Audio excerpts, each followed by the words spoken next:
Hi, I'm Joe Feeks, editor of Pig Health Today, and with me is Dr. Amber Stricker. She is a veterinarian for the Suidae Health Production Vet Clinic in Algona, Iowa. Amber, thank you for joining us. Thank you for having me. Now, you've been very active in what is known as the Common Swine Industry Audit. It was introduced a few years ago.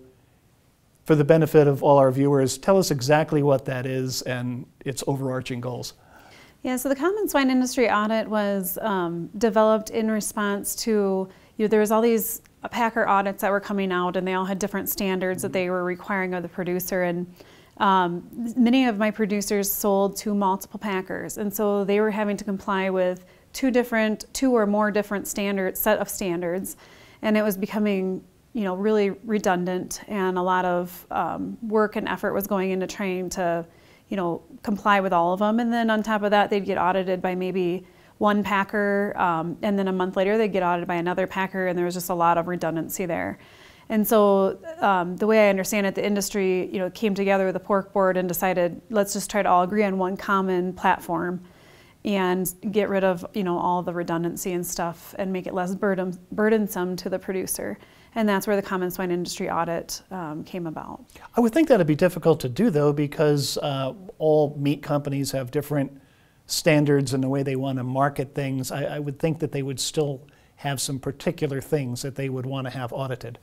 It's more industry-wide standard on animal welfare and food safety was the focus of the original packer audits and PQA Plus, and they just kind of came together and said, let's set standards we can all agree on, and they were all pretty close in the first place. Yeah. But this just, so we can all agree to them, and then we have something we can roll out to the producer where regardless of the size of your operation, it's the same standards. And is this something that is voluntary for producers, or do they pretty much have to participate if they want to sell pigs? Yeah, so it is voluntary, but it's not, because at the same time, like you said, the privilege to be able to sell to the packer requires that they comply with the Common Swine Industry Audit. And so it's voluntary, but like I said, if you want to sell your pigs, you're going to have to comply. Now, conceptually it sounds great, because now we're talking about one audit instead of several, but human nature, people don't like to be audited. What do you find on the farm? Are you getting a lot of cooperation, or are you getting some pushback in some areas? I'd say both. I mean, there's an understanding by the producers that this is necessary, and that this is what the customer is asking for, is more transparency and accountability. But at the same time, these are people who take a lot of pride in what they do, and the majority of them are doing a really nice job.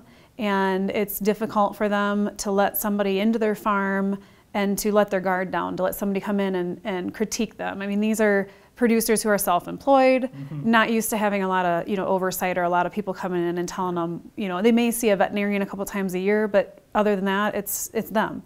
And so I get a little bit of pushback on defensiveness, or fear of what could happen if I don't, something doesn't go right, and so. So, and what sort of things are they looking for when they conduct these audits, and what would make a farmer get defensive? Yeah, so the big things that would be critical areas on the audit would be anything having to do with animal welfare. And so there's 5 critical components to the audit that would cause an automatic failure. And it's timely euthanasia, and then it would be the method of euthanasia, whether or not they're checking for insensibility and death. If there are willful acts of abuse occurring during the audit. So those big things are not worries, because majority of producers are doing that really well. The concern is, what if they see a scratch on a pig and I didn't think it was anything to be concerned about, and they, for some reason, it's really more fear of what could be the consequence for something if I'm not keeping records, or if something's not going right. And like I said, it can create some defensiveness on if they're taking care of the barn and someone comes in and says, you're not doing this right or that right. The tendency, human nature, is to be a little defensive. And who is actually conducting the audits? The audits, the third-party audits would be done by companies such as Validus. They're PACO certified. They go through a process so that the auditors are as standardized as possible the way they approach the audit. The other side of it is the assessment, which is like the PQA Plus assessment mirrors the Common Swine Industry Audit, and that's what I do. And so I go in and do the assessment, And that is a little bit different approach because I can teach, I can coach, I can, it's kind of a safe place for the producer and myself to look and talk about, openly talk about what can we do to fix this or that. And so those are a lot easier. The auditing part is where, you know, I think more of the concern and the angst comes from. So tell me more about your role. Do you get in there after the auditor has been there? The producer will call you up and say, well, I failed this part and that part, and I need to talk with you about it. Or do you work with them kind of proactively ahead of time to get them ready for these audits? And most importantly, just to make sure that the pigs are getting the best care as possible. Yeah, so there's a couple different ways that I would be asked to come on farm to do the assessment. And one of them would be if the packer calls up and says the site assessment is expired and it needs to be renewed. And in that case, I'd go in and under the guise of doing the PQA plus site assessment, I would administer that. And the site assessment is, you know, the mirror image of the Common Swine Industry Audit. So that would be one, you know, just routinely every 3 years, you go in there and you renew the site assessment.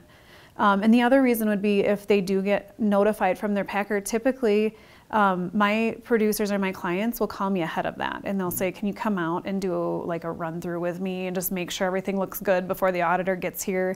Once in a while they'll ask me to actually be present during the audit just as a support more than anything. You know, they just want somebody there that can help them answer questions and stuff if there's a question that arises. But so what can producers do on a day-to-day basis to make sure these audits go well?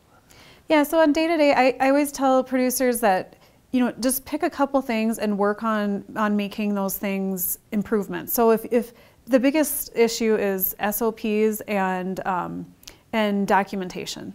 And so I tell them, you know, the welfare side of it, the pigs in the barn and everything comes first. But then after that, if you can make, you know, improvements, like maybe this year you focus on keeping really complete medication and treatment records and making sure you're doing daily observations. And then in a few months or something after that becomes more routine, you add something else. But I just tell producers, you know, work on trying to get better. And if you're not there today, it's not, you know, a huge deal. It's if we're trying to make effort towards getting where we need to be. And you were saying that before that, like, there might be a situation where the packers will call and say, well, this person's audit period has expired. Right. Is that the correct terminology?